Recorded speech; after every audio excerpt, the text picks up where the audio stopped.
ජීවිතේ ගත කරන්න විදි දෙකක් තියෙනවා. එකක් ධර්මානුකූලව ජීවත් වීම. අනික ධර්මයේ අතහැරලා ජීවත් වීම. ඔය දෙවිදියටම ජීවත් වෙන්න බැරි කමක් නැහැ. කොහොම වුණත් ජීවත් වුණ හැකි.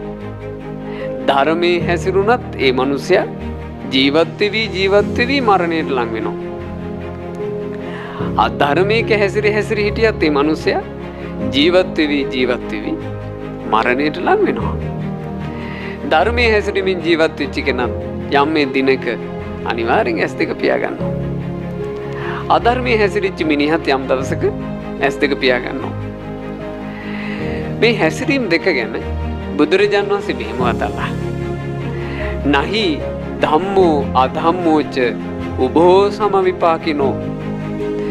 යම් මේ ධර්මයක් හැසිරීමක ඇද්ද අධර්මයක හැසිරීමක් ඇද්ද මේ දෙකේ සමාන විපාකනක් නැත.